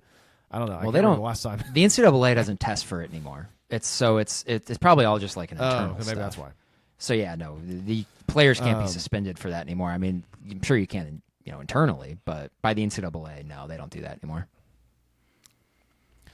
But that side of it, I'm not into drugs. I've never done drugs. I'm not whatever. It's kind of but who cares? I'm not gonna. The interesting part about that, and again, I'm just kind of, if anytime Venables brings up old stuff from when he started and negative, and then to me it just kind of comes off as, hey, things have gotten better. It was really difficult when I took over, and now things have gotten better. Maybe the team GPA is higher, and sure, that's true. But my default kind of thing is, considering they've been 6-7 2 out of the last 3 years, I think he likes to try to pump himself up and like remind, hey, like it's gonna be good. Like I got this, like hey, like I'm good for this program and we're gonna win a lot of games and trying to like kind of save his job. That's kind of like anytime that kind of stuff comes up, it's like it's a man trying to convince everybody that it's gonna be good. He's got it, and the most important thing is he got to win, and he's got control. They win a bunch of games this year. He's fine. Yeah, if they had been double-digit wins, if they had won 10 games the last 3 seasons or 9, and he wouldn't be going into year 4 with any sort of like gotta win. I mean, if they were to go 7-5 or 6-6, nobody would ask him to. Oh, some people would, but it would be unreasonable to be like, fire the guy after going 6-6 if they were 10-2 the last 3 seasons. So like that's what's happened. It's gotten to the point now where he has to win, or else he potentially could get fired. Yeah, and I think that stuff. I think that stuff is really only a problem when you let it become a problem. And so I'd prefer winning 11 games a year over 6 games a year for sure, regardless of what chicanery the team is getting into. I would find it interesting. I'd find like I wish they would poll head coaches, and I wonder if. And a lot of head coaches are more old-fashioned and come from a different era and whatnot. But I don't know. There's part of me that's thinking like if I'm a head coach, I'd kind of prefer my guys to be hanging around their teammates at like in someone's apartment, smoking weed, playing video games on a Friday or Saturday night in the off season, rather than being out, potentially getting in trouble, getting behind the wheel of a car, drinking. And so I'd be curious to see that breakdown, like how coaches would view that. But also like it is a problem for like a lot of people. And if Vinny is saying that like it was to the point where it was a problem, then I think you got to believe him. So I just thought it was an interesting thing, but you're totally right about that. It's like he'll sometimes bring up these just sort of like, these interesting anecdotes of like, you guys have no idea how bad it was before I got here. And I like winning. I really like winning, And I mean, Riley got it. He got the coach in the Big 12. It was easier to win more games in the Big 12. Venables is coach in the Big 12 two of the first 3 years, and I mean, one of the years was good, could have been better, and another year, I mean, should have been better than it was. So, he had 2 bites at the apple in the Big 12, and two seasons where one season where the schedule was really favorable, and the other season where, sure, I mean, some teams were better than they thought, but I mean, they lost games to teams they shouldn't have lost to: Baylor, West Virginia, Texas Tech. Correct. Can fact check. True. They did lose to those teams. Should we move on? I just stopped talking. I had nothing else to add there, so go ahead. Yeah. Okay. So, okay. That was Vinny. Now we're going to actually get to why people are listening. The Illinois State preview. An hour and almost 10 minutes into the show. So you've got something that you want to try out here. You've got a new idea, a new thought. And so I'm going to throw it over to you because Grant has the first edition of OU Opponent Superlatives. We need more alliteration. Can we give OU Opponent? What starts with an O? We're working on it. We're workshopping stuff. This is all very like in its infant stages. We're just trying. But anyway, thank you, Lee. This is the OU Opponent Superlative, brought to you by Insert Advertiser here. This upcoming Saturday, your Oklahoma Sooners will play for the first time ever the Illinois State Redbirds of the Missouri Valley Conference. Illinois State is in Normal, Illinois, which is about 130 miles southwest of Chicago. They have never won a football national championship at any level, but they have won 10 conference titles in their program's history. The last came in 2014 and 2015 back-to-back, titles that they shared with eventual national champion both years, North Dakota State. The head coach for that last conference title team was Brock Spack, and he's still the head guy in charge right now. He is the winningest coach in Illinois State history. He was an all-Big Ten linebacker at Purdue in the early 80s, and he was the defensive coordinator for his alma mater for 12 seasons before he took over Illinois State in 2009. Lee, you were like pretty big Purdue guy in the early to mid-aughts, right? So I trust you're pretty familiar with Brock Spack. Mm-hmm. Yeah, exactly. Of course. Yes. Yeah. When I saw that Illinois State on the schedule for OU, I was like, man, this is gonna be. Coach Spack knows his stuff. So really, he's been around really for a long testing time, your like allegiances. 17 years. Yeah, it's been a pretty long time. Illinois State comes into Norman on Saturday, fresh off of their first FCS playoff appearance since 2019. The Redbirds were soft overachievers in 2024. They were picked to finish 6th in the Missouri Valley in the preseason. They ended up finishing 4th in the conference behind 3 teams that made up 3 of the top 4 in the national FCS rankings. The Redbirds finished 24th in the FCS in Bill Connolly's SP Plus rankings. That includes the number 25 offense and the 41st defense. They returned their leading passer, rusher, receiver, and tackler from a season ago, plus the top 2 guys in snaps from their offensive line, leading to them being ranked 6th in the preseason FCS coaches poll. They are 9th in Bill Connolly's FCS preseason rankings coming into this game, 18th on offense and 12th on defense. Lee, that was the OU opponent superlative. There we go. Okay. Well, I got some notes. I got some thoughts. You got some, on what on the down. segment? You mean we got to cut that down? Yeah, well, that's entirely too much information. But I like it. It was fun. But I enjoy it. Okay, we'll do a listener poll. Did the listeners find that interesting? Do they care that much about Illinois State? I would bet probably not. The last kind of part about all the returners and all the experience, that's what's interesting about this team. Nobody cares about Brock Spat. Sorry, Coach Spat. Is it Spack or Spat? It's Spack, like Spackle. Spackle. Sorry. Spack. Of course. Coach Spack, yes. All-time coach. I believe Coach Spack was on the hot seat last year before they made the playoff. After reading some Illinois State message boards a little bit, and when I was diving way too far into... You were message board sleuthing? Look at you putting in the work. Seriously? I was trying to do some digging for the pod, but I think the most interesting thing that stands out to me about Illinois State is that they've got a lot of experience coming back at some really important positions: quarterback, wide receiver, to some extent running back. They're supposed to be pretty talented there. From what I saw on tape, I don't know if that's true. And a couple of offensive linemen, and I think the defensive line is a couple of seasoned guys up front. So. That's offense, and then their Mike Backer, Ty Niekamp, is supposed to be one of the best linebackers in all of the FCS. So that's what's interesting to me about Illinois State is they have a lot of experience at some really important positions. They do. And so I want to start with their quarterback, Tommy Rittenhouse. He had, I would say, a decent season a year ago throwing the ball. He threw for about 2,800 yards, only averaged 7.3 yards per attempt, 17 touchdowns, 7 picks. The thing that really stood out to me, and you can see it here on the highlights, is he can run. And I think this is actually the best aspect of his game, is he's a guy who can, they dial up a lot of sort of like designed quarterback draws for him. Took it to the house quite a bit last year. He scored 8 touchdowns. He averaged 6.2 a carry. And so he's back. I will say, from watching him, he seems to be like, if the picture is clear and he's not under pressure, he can complete some passes.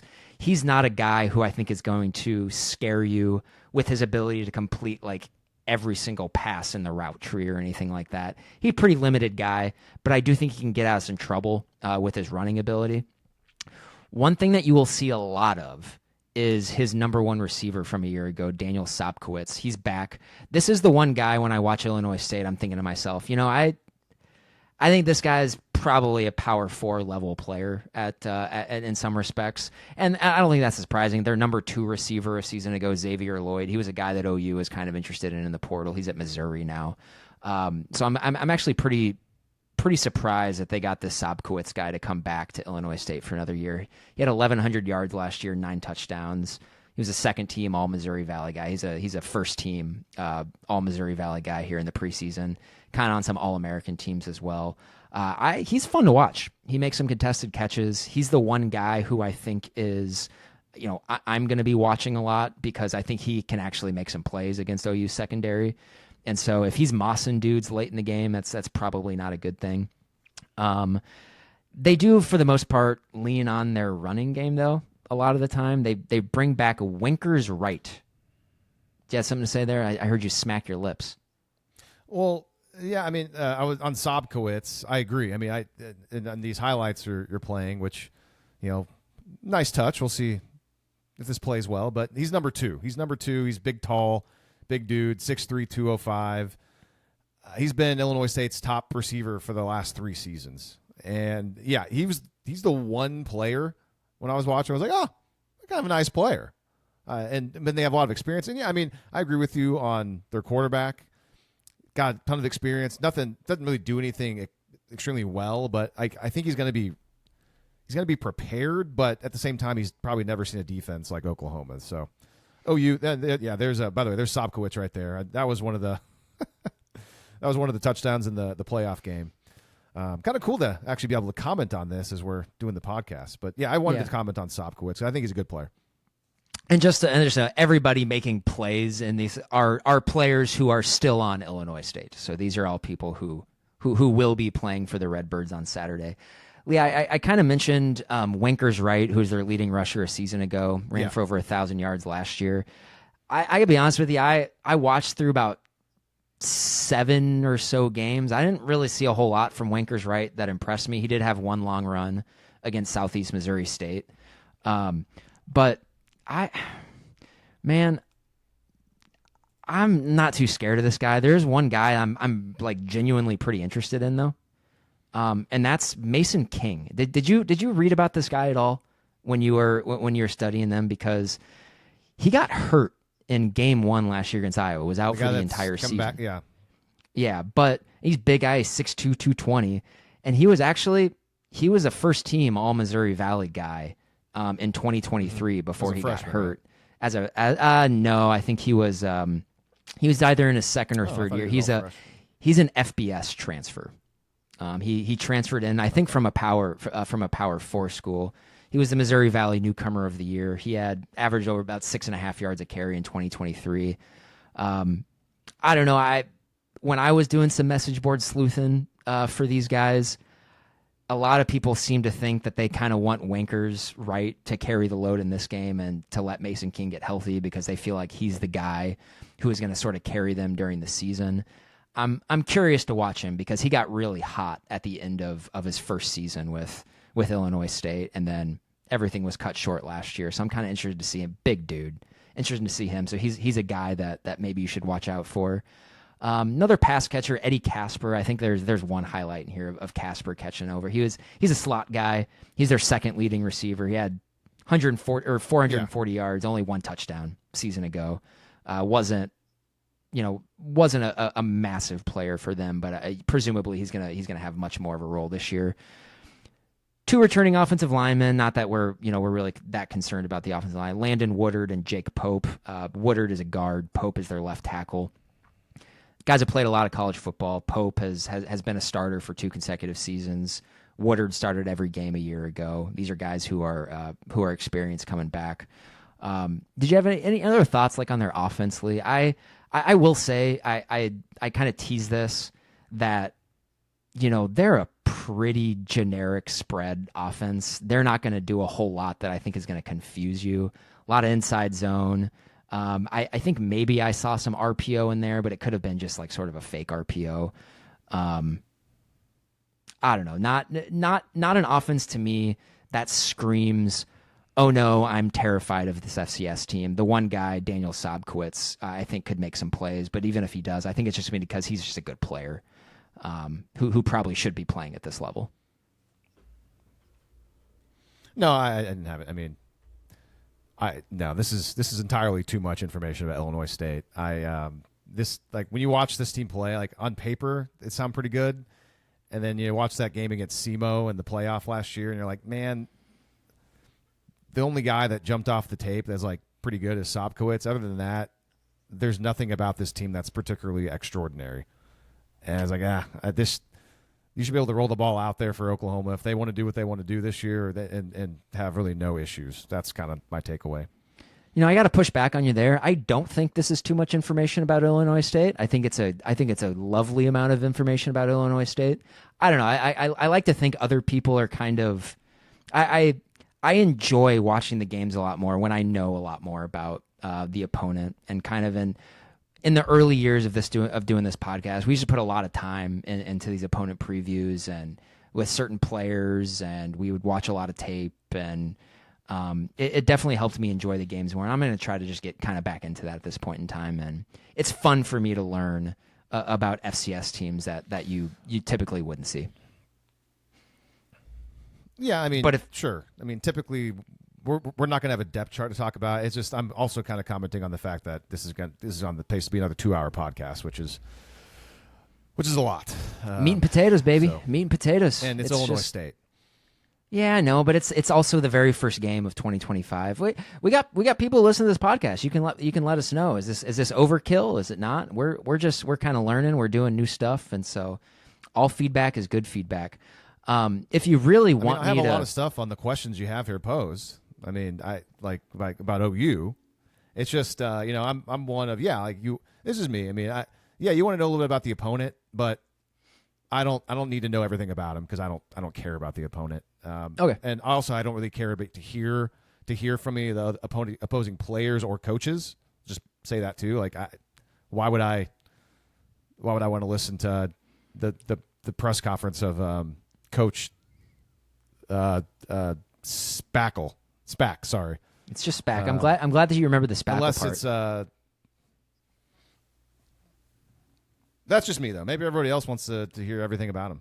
Well, I'm very glad that on our first video show that you can just completely spit and poop all over my dreams, hopes, and all of my work. I appreciate that.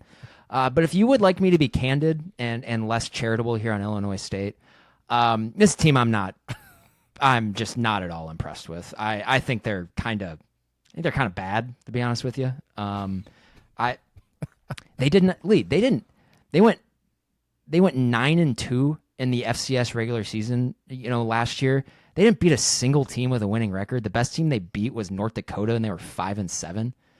Every other team that they played, they just got their butts absolutely handed to them.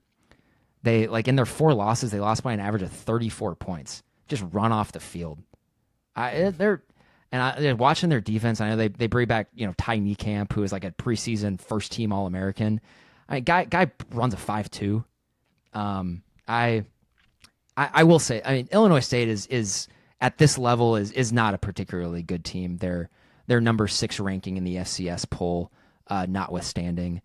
If Oklahoma doesn't assert their strength, their dominance in this game, I think we got some problems for sure. This is not a particularly good team.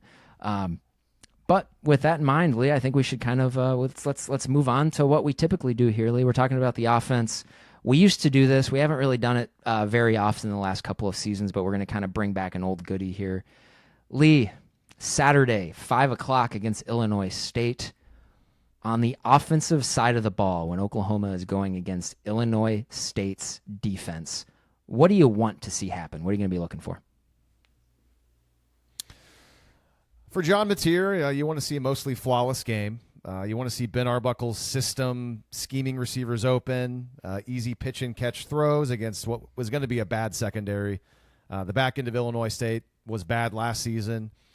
They allowed an average of 266 yards per game last year, and the secondary is going to be a question mark again going into this season. I look back at Dylan Gabriel's opener in 23, where he was 19 of 22 for 308 yards and a couple of touchdowns. That sounds pretty good. Obviously, you want more than 2 touchdowns, but I mean, OU had 6 rushing touchdowns in that game against Arkansas State, so it all kind of made up for itself. So that's kind of what you want from a tier. Basically, flawless game. The system looks good. Their receivers are getting schemed open. For the running backs, I want to see a rotation that makes sense. Speaking of that 2023 opener, that was when Javonte Barnes got the most carries, but he averaged less than 4 yards per carry in that game, while Tawi Walker got 5 fewer carries, but averaged 5.5 yards per carry in that game. You throw Marcus Major in there as well, who averaged 3.4 yards per carry in that game. Basically, I just want it to make sense who's getting the football at running back. For the receivers, the pass catchers, show me something. I mean, Deion Burks, show me you can make FCS players look like FCS players. In game 1 last season, Deion Burks was not very impressive, and that was despite scoring and catching, 3 touchdowns in that game against Temple. But now in a new offense, let's see if Ben Arbuckle can truly get Burks into space, and we can finally see if this guy has some juice. He can make guys miss and run by people. Other than that, miscellaneous thoughts on the offense. Sure, I'll be interested to see what Fasusi and Foje look like, see if they look good on the offensive line.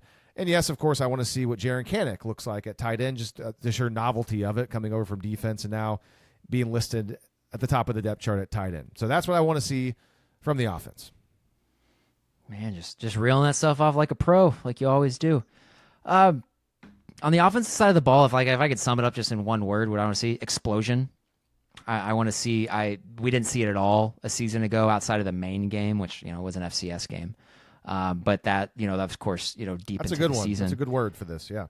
Yeah, and so Lee, last year Washington State in week 0 opened up against Portland State and they hung 70 on the board. Mateer threw for about 330 yards, was very explosive. I'd really like to see something similar in this game. 70 points is a lot. Like I'm not going to say score 70 points, but I would like to see them move the ball with ease in this game, like Wazoo did against Portland State a year ago. Presumably now, John Mateer is going to be working with better personnel. I'm glad that you brought up Deion Burks. We heard all the hype about Deion Burks at this time last year. And then we see him, and he scored 3 times against Temple. Like, you can't take that away from him. But he had plenty of opportunities in that game in the open field to make guys from Temple miss, and he wasn't able to do it. Can he make guys from Illinois State miss? And this is going to be a completely retooled secondary. They don't bring back anybody in the secondary, and it was off of a defense that finished, let me see here, gave up 270 yards per game through the air a season ago. Hey, 266, man. I said that. Come on. No. Did you say? Maybe it's a good thing, though. They don't bring anybody back. Could be. No, it could be. You're good. That could be one of those situations for sure. Sorry, go ahead. But yeah, I would like to see this. It's going to offense, be a bad secondary. I would very much like to see this offense just not struggle to move the ball at all. I want to see guys wide open. I want to see guys being schemed open. And when they do hand the ball off to the running backs, I want to see them have a ton of space and a lot of room. All of the fundamentals say this is a good FCS team. My eyes tell me it's kind of a fraudulent FCS team. You just go watch their game against North Dakota State last year, where they just got completely run off the field, and it wasn't, and it was obvious that North Dakota State just had way better players. So that should not only be similar this time around, it should be a little bit more severe. So if Oklahoma's offense comes into this game struggling with the personnel that Illinois State puts on the field, and it's not just like a timing issue and everything like that, then I think we got problems. Defensive side of the ball, Lee, what do you want to see from OU's defense going against Illinois State's offense? I want to see a shutout. OU's their defense has shown up the last 2 season openers. I mean, they shut out Arkansas State in 23 and only allowed a field goal to Temple last year. They need to shut out Illinois State. Beyond that, I honestly don't have any other specific things I'm looking for due to this being Illinois State. That's fair. I think that's fair. I'm not necessarily going to say shutout because you never know what's going to happen. Like, it wouldn't absolutely surprise me if it's 28-0 in the second quarter and the Sobkowitz guy just makes a really nice play. It wouldn't surprise me at all. I think he's a good player. You also never know. I mean, Javante Barnes or Torrey Blaylock could get the ball at the 25-yard line, their own 25-yard line, just fumble. Like, there could be a weird snap thing, and Illinois State's able to get a field goal out of it. So that's why shutouts are hard. But if I had to, shutout notwithstanding, if I had to just say one word, it'd be dominance. You're right. I'd like to see the defense physically dominate this Illinois State team, especially this defensive line, who we are very bullish about and we think could be one of the best in the country.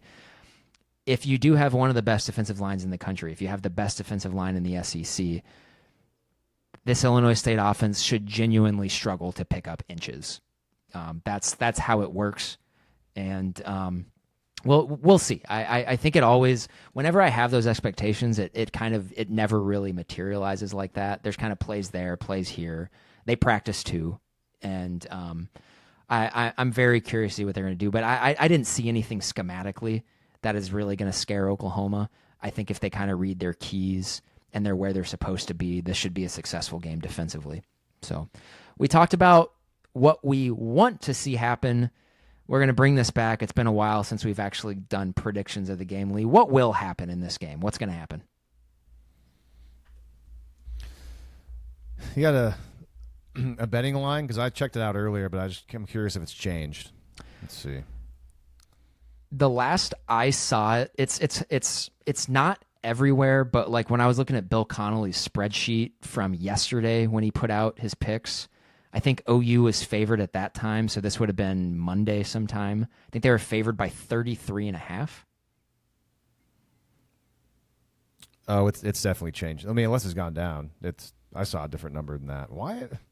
Seriously, why are we not seeing it on ESPN anymore? Are they take it away? Did ESPN decide not to put? When I was going, is it off the board? Oh no, it's an FCS team. That's there's not every FCS versus FP is going to have a line, but I've seen it. I've seen 33.5 was the last I definitely saw a line. No, I've seen one too. Oh, I mean, when I checked, I saw 35.5. 33.5 is a weird number. I don't know why 33. That's weird. Okay, people win by 34 all the time. Horrible video podcasting. I've like 33.5. I never see that. That's not really a key number. Okay, all that to say, I think OU's going to win handily. I'll lay the mythical 35.5 points if that's what it is. Would love it to be 35 and not the half. I just don't think Illinois State is going to be very good compared to Oklahoma, and Venables in Oklahoma has been good on the scoreboard in season openers. So I'll take OU to win and cover. Yeah, I'm kind of right there with you. I think this is probably going to be a pretty ugly game, and because that's the thing. In Brent Venables' tenure, what we have seen them take overmatched opponents to the woodshed in season openers, and I'm glad that you brought up the Arkansas State game because I think that's probably the game this one rhymes the most with. And honestly, both those teams probably pretty similar in quality as well. So are they going to win? What they win 73-0, right? Are they going to win 73-0? Probably not. But I'll say something along the lines of like 55-6. They'll win, and it'll be pretty comfortable. And we are not fortune tellers. We can't tell the future. So I fully expect them to play well in this game. I don't think Illinois State has the horses really to challenge OU, not even really on a drive-by-drive basis. Yeah, I agree. I'm not going to even. I was thinking about predicting a score, but I couldn't come to one I like. So I think they're going to win by more than 35 points. So put it that way. There you go.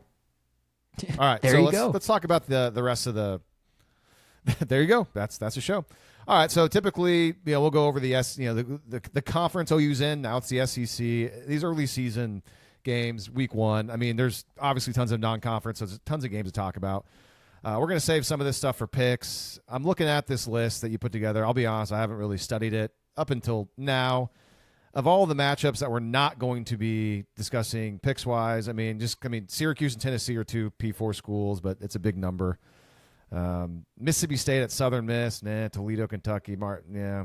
I mean, I guess Bama and Florida State is just because they're two big names, but Florida State's been bad, but it's on the road at Florida State. I guess they were bad last year, and they're they're Florida State's a heavy portal team, and so I'm interested to see because I don't think Florida State's going to win. I think Alabama's probably going to keep them at arm's length at the very, very worst. But I'm interested to see Thomas Castellanos with Gus Malzahn as his offensive coordinator. I think that's interesting. Oh yeah, that's right. Yeah, we talked about that, and Gavin Sawchuk too. Yeah, so I think he was their depth chart came out, and I think he's alone in second on the depth chart. So he is not the starter at Florida State. Oh, man. Well, yeah, I mean, going through these, I mean, I don't have any other thoughts on any of these other games. If you do. No, not really. I think Virginia Tech and South Carolina is, I guess, kind of interesting. If you think of if you look at South Carolina as a team that sort of overachieved last year and is maybe more likely this year to kind of go back to more of like their 10-year average of who they are, then Virginia Tech is maybe a game that they would struggle in. Although I think Virginia Tech was graduating a lot, portaled in a lot. They do return their quarterback though, so might be kind of like a fun Lenora Sellers thing to see if he's taken a step, because to me Lenora Sellers was just kind of like a made some really great plays, but also I watched him against OU on Owen Field, and he was not particularly impressive in that game, although that game was over 5 minutes into the game, so who knows. Yeah, I'm not a big believer in Lenore Sellers. I think he's incredibly athletic and he can be exciting. And I mean, they beat Clemson, and mainly because of him at the end for making some really crazy plays. But I wasn't really that impressed with him overall last season. He gets a lot of hype.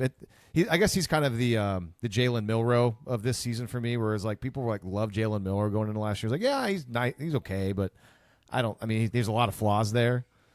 And I mean, Milroe with the right team, was he in Seattle now? I mean, if Milroe's with the right offensive coordinator, with his tools, he can be a good player. I mean, like coaching is super important. And who knows? I mean, Lenore Sellers could be the same type of guy. Like he goes to the right NFL team that knows how to utilize him correctly. Yeah, he could be pretty good, but he goes to the wrong team, and he's going to need a lot of help. So Sellers gives me the rest of the national slate. Sellers gives me pretty hardcore Anthony Richardson vibes. I think body type is almost exactly the same. The way that they play is almost. I think Sellers is probably a little bit more consistent accuracy wise, but. Of course, Anthony Richardson not doing the best right now in his whole NFL career. So, no. I only put the national games on here mostly just as like we don't have to talk about them, but it's more I just wanted to put them on there just as like a reference point, just in case we got to this point and we had a lot of time. We don't really. I think Nebraska Cincinnati is an interesting game on Thursday night. Georgia Tech Colorado is interesting on Friday night. I don't really have a lot of thoughts about these games. Other than I think those games are like sort of pendulum games. You're waiting to watch those so you know much more about those teams, what they're going to look like, and we just don't really know a whole lot about them yet. Man, I am interested to see. I mean, call me me and everybody else, like seeing Colorado without Shedeur Sanders and without Travis Hunter and Dion, coaching without his son playing quarterback for the first time in what 3. I mean, because Shedeur was, at whatever I can't think of the FCS school they're at. Jackson State. Before. Thank you. I was going to say Grand Valley State. I think that's like D2. Maybe that's FCS. I can't remember. But, it's the first time. I don't know if Jackson State. Did he ever have a quarterback before Shedeur? Was he there? I think so. I think he. I think he may have. Yeah, I think it was 1 year. I think he had 1 year of someone else. But yeah, that'll be interesting. Caden Salter was just announced as their as Colorado's starting quarterback. And he's a guy. He had a really good year 2 years ago for Liberty. Was a little bit more human a season ago. But that's Colorado's replacing a lot on the offensive side of the ball. So that's going to be interesting for sure. Other than that, Michigan, OU's week 2 opponent, they play New Mexico. That's not an interesting game other than OU is playing Michigan in a week, and so definitely gonna watch that game at some point in time.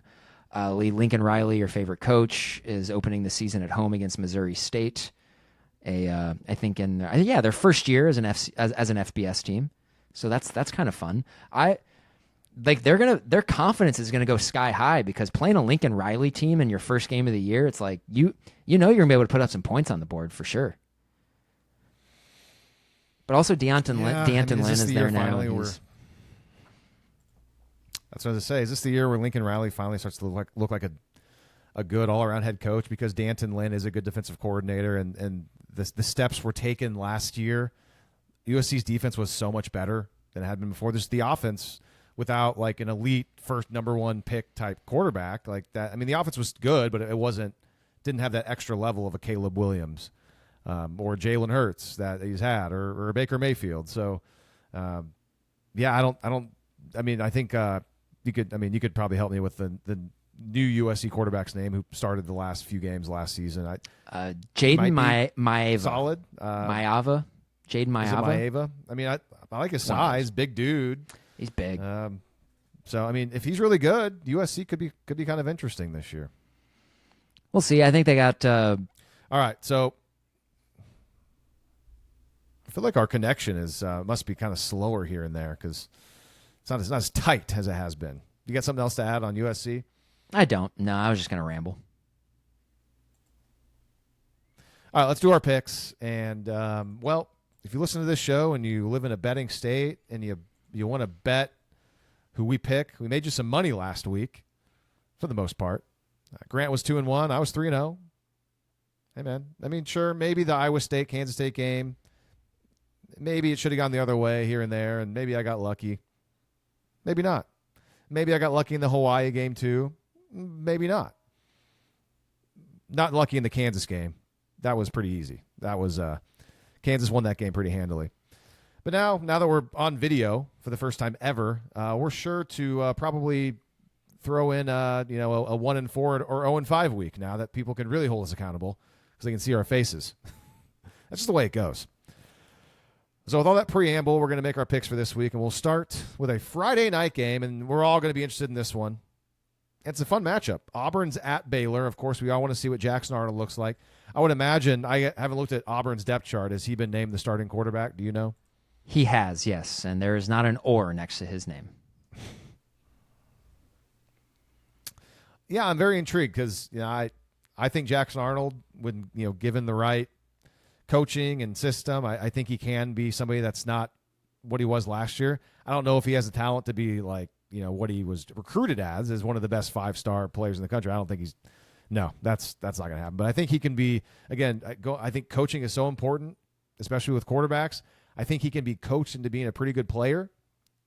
This will be the start of that. We'll see. And Baylor's no easy test in week 1. Auburn 2.5 on the road at Baylor. I really wish it was 3. I'm gonna take Auburn. I'm gonna lay the 2.5. I'm gonna stick to my guns with, I think Auburn's gonna be a little bit better. Admittedly, I think that's the big reason why I think Auburn's gonna be better than people think is because I do have more faith in Jackson Arnold than a lot of people do. And I have faith in Hugh Freeze making him into something more. And I like Auburn's parts around Jackson Arnold, whether it be offense and then, of course, the defense. I think there's a lot of talent on that roster. And so under 3, even though it's on the road, I'm going to take Auburn minus the 2.5. I'm also going to be on Auburn here, Lee, and I'm not necessarily doing this because I'm a believer in Jackson Arnold under Hugh Freeze. In fact, I'm not. I think Jackson Arnold's probably going to be a net negative for them this season. They're probably going to have to scheme around him, I would guess. It's a prediction. That's me just throwing something against the wall. But I'm going to take Auburn in this one because I'm going to go with just the SEC line of scrimmage theory. I think Auburn, one area of their offense that does return a lot of guys is their offensive line. I mean, they return a lot of guys on offense anyway. Good offensive line. They got some dudes on the defensive line. I think Baylor's probably going to struggle to block them for decent portions of this game. And give me only 2.5 points. I think Auburn is the right play here. Although I don't think it would shock me or shock anyone if Auburn lays down a massive stinker to open the year on a Friday night. I don't think that would shock anybody, especially with all of the discombobulation that seems like it's coming from that program. But right now, I think I'll go with the dudes on the line of scrimmage. Give me Auburn as well. All right, next up, game of the week. I mean, it's one of the best opening week 1 games we've had in maybe ever. I mean, I've got recency bias, but Texas, Ohio State, number 1 versus number 3 at the Shoe in Columbus. And Columbus, Ohio State's a 1.5 point home favorite. And honestly, man, tons of respect for Texas and tons of respect for Arch Manning, apparently, because I mean, yeah, we look at the quarterbacks, and I know that Julian Sayen's going to be a first-time starter for Ohio State. But, man, under a field goal, Ohio State at home, I'm going to take Ohio State. This is just a by-the-book play. I mean, I think Texas is probably pretty good, but I'm laying, again, under a field goal at home with Ohio State. I know their quarterback's new. I don't care. I'll take the Buckeyes. Yeah, this is going to be a non-pleasurable crossfire here. I'm going to take Texas plus 1.5. As good as Jeremiah Smith and Caleb Downs are, and as good as Ohio State has been on the offensive side of the ball, I mean, right now they have by far the best offensive infrastructure of any program in the sport. And so you think to yourself, well, yeah, they should be able to just kind of plug in a new quarterback there to be able to throw to Jeremiah Smith, Carnell Tate, Brandon Ennis, all of those guys. I think Ohio State by far has the best core of receivers in college football. Man, they're basically replacing everyone else on their team. They had just so much experience. I mean, guys who had played 5-6 years of college football, who were the backbone of that team a season ago, are gone. They're replacing, I think, all but one starter on the offensive line. They're replacing all of their starters on the defensive line. And Texas is losing a lot too, but I think they have more continuity coming to this season. Arch has played. Their receivers have played. They have guys like Trevor Gooseby, who has stepped in at left tackle last year when Kelvin Banks got hurt and played well. As much as it like pains me to say it, I think Texas's infrastructure right now is elite. It's up there, and I just think they have much more continuity coming from last season into this season. This is not necessarily an Arch Manning thing. I could easily see Arch Manning struggling and Texas still winning this game because they have Anthony Hill, they have Colin Simmons, they still have a majority of the back end of their defense back. Texas may have the best defense in college football this year. You can't, and I think Ohio State probably is going to struggle with that. I think Jeremiah Smith is great. I think I still want everybody to calm down a little bit with anointing Jeremiah Smith. I think he's awesome. He's the best receiver in college football, best receiver in college football history. Let's calm down. Let's take it easy. He had one catch against Texas a season ago. He had one catch. That's the best receiver in college football history. That's not how it looks like. God, I want Ohio State to win this game by 60 points so bad, and I want every. But I unfortunately I am sort of like in the minority of OU fans who thinks that Texas is going to be really good this year, and I hate that that's the case. But I think they're going to start off the season with like a statement win in Columbus. All right, next up, really interesting matchup, top 10 matchup. Man, another good one. If it wasn't for Ohio State Texas, this may be the game of the week. It may end up being, depending on how it goes. LSU at Clemson, and thanks for checking. This actually is at Clemson. It's a true home game for Clemson. Number 9 LSU at number 4 Clemson. Clemson is laying 4 at home, and this is a tough one because these are two teams that seemingly kind of like don't win in week 1. It is 3.5 now. I'm sorry about that. I didn't update it. Okay, so Clemson 3.5.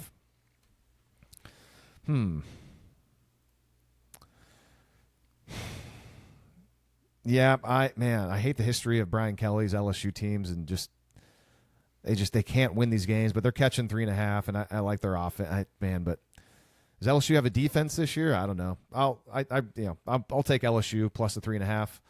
I like Nussmeier. Their offense is good. I also like Clemson, though. I mean, I think Clemson's going to be a good football team, but you're giving me 3 in the hook with a really good offense. I'll take it, even though it's on the road.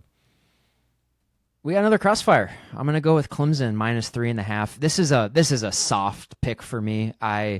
If I actually had money on the line here, I probably would not be betting this game. I'm literally going with the whole LSU can't win their season opener again, under Brian Kelly thing here. And also, I mean, there's other parts of that too.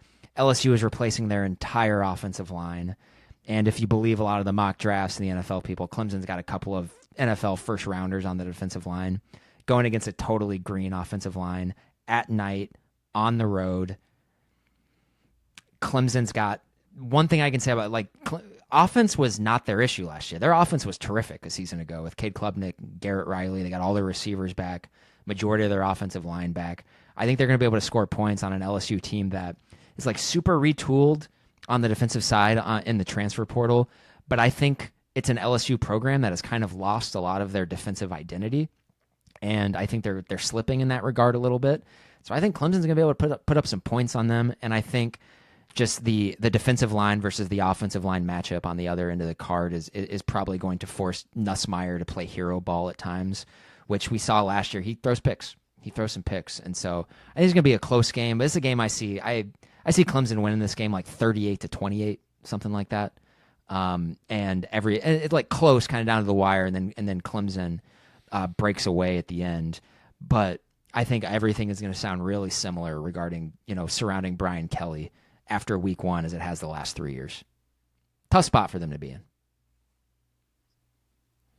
They've got to win. They just got to lose by less than 4 points. So I mean, that's kind of my calculus on that one. Next game up, top 10 matchup, although Grant seems to think one of these teams is very fraudulent off the bat, and that is number 10 Miami, who is at home hosting number 6 Notre Dame, and Notre Dame is a 2.5-point road favorite. I've made the first pick so far on these three. I'm going to throw it over to you for your pick, so you go first, so I don't taint whatever you're going to say. Yeah, I'm going to go with Notre Dame here, minus the 2.5. I don't know what to say other than I think a vast majority of Miami last year was Cam Ward. I don't think Mario Cristobal is a good coach, and I think Marcus Freeman's a good coach. I think the defensive talent that Notre Dame brings back is gonna at times overwhelm Miami. Carson Beck, he's a guy that at his very best has looked really, really good in college, but you take away Ladd McConkey and Brock Bowers from him, and all of a sudden he kind of just like, not a Jag. He's definitely not a Jag. He's an above, but he's not the number one overall pick in the NFL draft that people were kind of hyping him up to be a season ago. And I don't think that Miami is going to be able to carry over the magic that Cam Ward provided a season ago. I think they got way too much stuff working against them inside those walls. I like Notre Dame to win this game like in an ugly fashion. I think it's like a 20-10 type game. I will also take Notre Dame just simply because of the coaching matchup. I got to stick to my guns. Not a big Mario Cristobal guy, and clearly Marcus Freeman is a pretty nice coach. I mean, he's done a nice job at Notre Dame, and under a field goal. I know it is on the road, but this is strictly just a bet against Mario Cristobal, and they're losing the number one pick at quarterback. And granted, I know that Carson Beck's coming in. That's kind of interesting. I mean, see how that works out. But yeah, I just don't think I could live with myself if I picked Miami. And they went ahead and lost by like 2 touchdowns. So I could be wrong, and if I am wrong, that's fine. I'd much rather be wrong about this than than pick Mario Cristobal and just be like, why did I pick Mario Cristobal's team against a really good Notre Dame team? Probably. That's fair. Notre Dame's defense is going to be really good. All right, next I think up, they're and going to be really good. Lastly, this is the Monday night game, and this is, super interesting for really one reason, and that is because the head coach of North Carolina is Bill Belichick, and they're hosting TCU on Monday. How did this get to be the Monday night game? That had to have been, they must have picked that because of Bill Belichick. Why else would this be the Monday night game? So it's TCU now as a 5-point road favorite. Grant, you just updated it, so it must have changed recently, at North Carolina. Monday at 7 o'clock, and my handicap on this is simple. Give me North Carolina plus the 5. I think Bill Belichick is obviously a very good coach, but I think without Tom Brady in the NFL, he's fine. He's fine. That being said, he knows what he's doing. He knows a lot about football, and he's catching 5 at home when he's like going to be trying to prove everybody that he can actually do this in college. Yep. I'll take Bill Belichick in North Carolina plus the 5 to start his college coaching career. I'm on the exact opposite end of you. I am going to take TCU minus the 5 because the whole Bill Belichick thing in North Carolina is a total clown show operation. It's not going to work out at all. And you know what? Like, I'm not a huge Sonny Dykes guy. I think Sonny Dykes has outside of the 1 year where he got to the national championship game with Max Duggan and company, he has been an underachiever at head coach his entire career. But also, I think this season, and like, I'm not going to say that TCU is going to go like on a playoff run or anything like that, but this is the first time since that year where TCU brings back quite a bit of experience from a year ago. I know they do graduate their receivers, but they bring back essentially the rest of their offense. I like Josh Hoover a lot. I think he's maybe the best quarterback in the Big 12.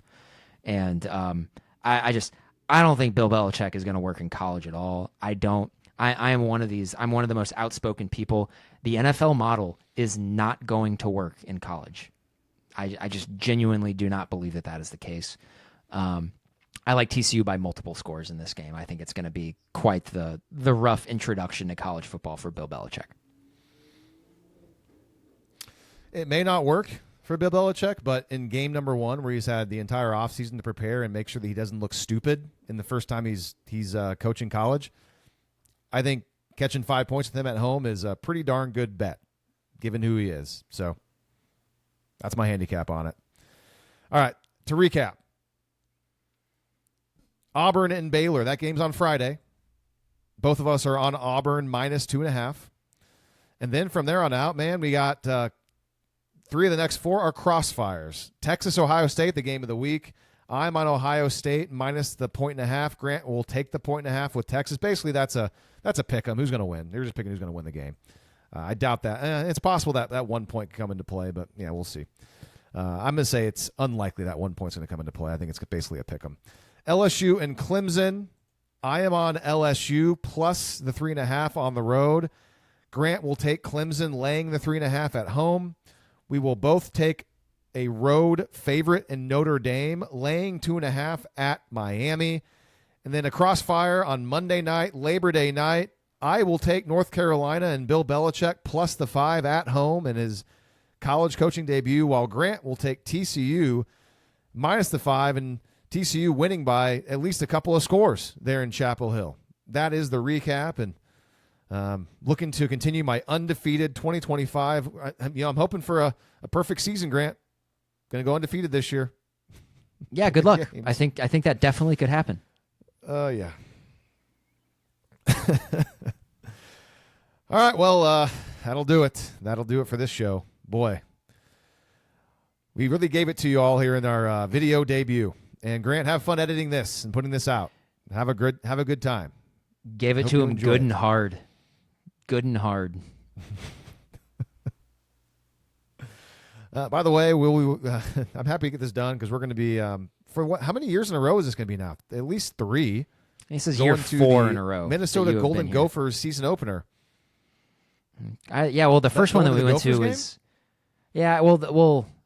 it's year 4 in a row that you've been here during Labor Day.